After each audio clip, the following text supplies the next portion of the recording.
I was thinking this morning, it's so infectious in the world as far as their own quote unquote free will. It's uh, it's a doctrine of demons because anybody that thinks that they're in control got to be deluded. You can plan your day, and it's what you plan. That's what I'm saying. My wife makes plans, so this is why I'm bringing it up.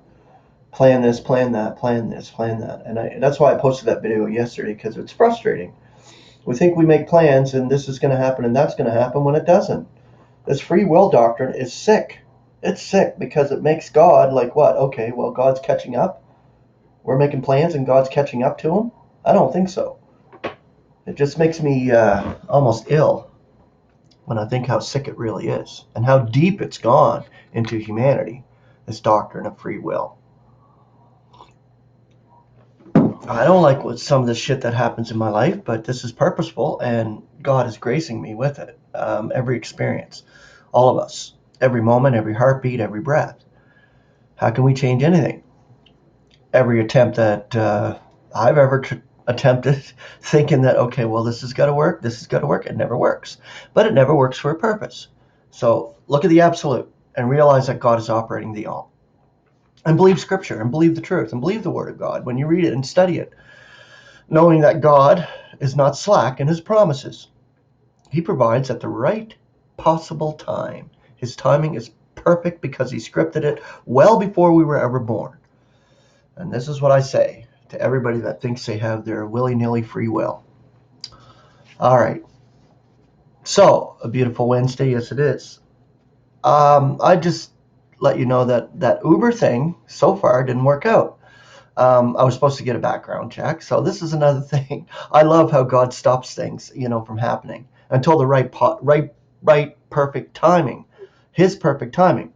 So yeah, the Uber thing didn't work out, and now I have these skip the dishes bags. I'll show you. I got them in the mail, so I'm still waiting for a background check for this. So it's a long process. Like it's stupid. I just want to be a courier driver and do my own thing, pick up food and deliver to people's houses. What's wrong with that? Look at the size of these things. Jesus, that's the pizza bag, but they're thermal bags. This one here, this one here is the actual food bag, I guess.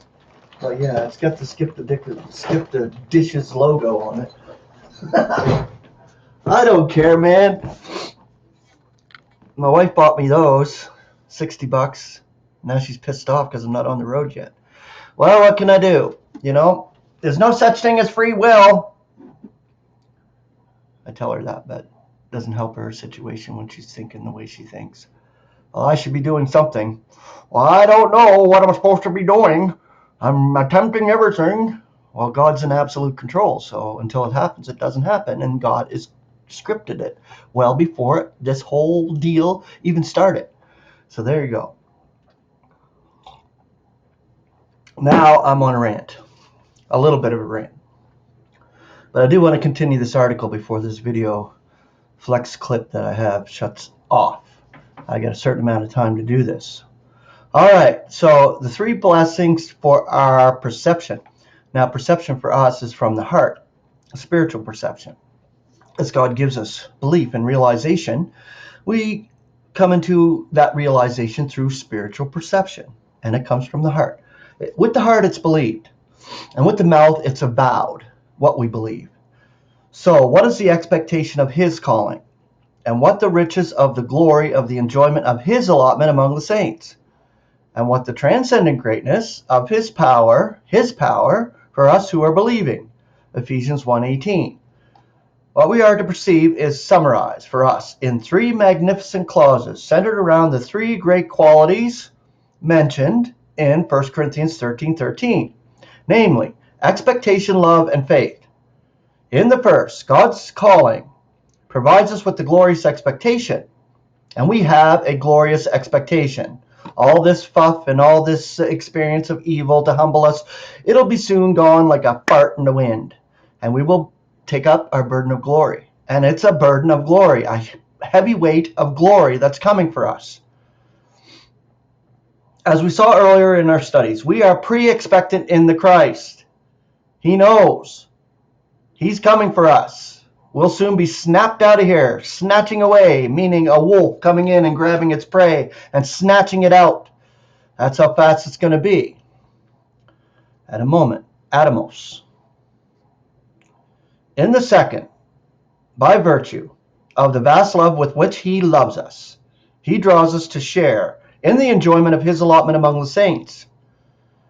And in the third clause, we are exhorted to realize how great is the power which is even now operating in us who are believing. This demands an exercise of faith while we are still in these bodies of humiliation.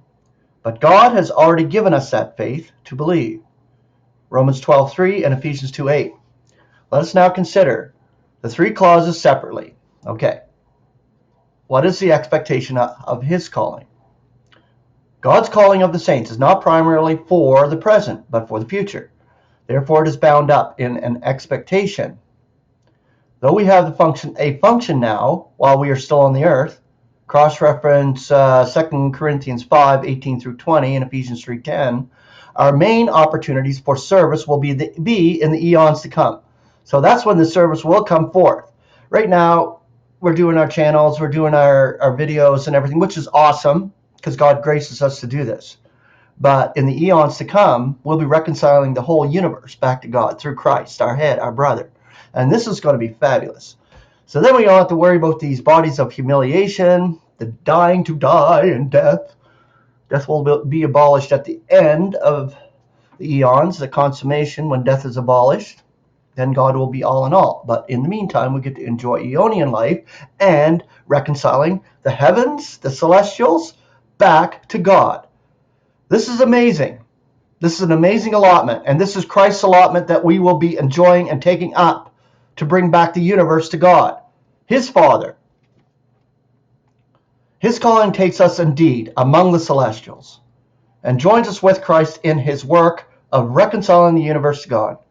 No other section of humanity has ever been graced with such a calling, or blessed with such an exalted expectation. Okay, so we'll talk a little bit more about service among the celestials tomorrow when we continue on with this article. So, grace and peace. Have a beautiful Wednesday. We will see you later.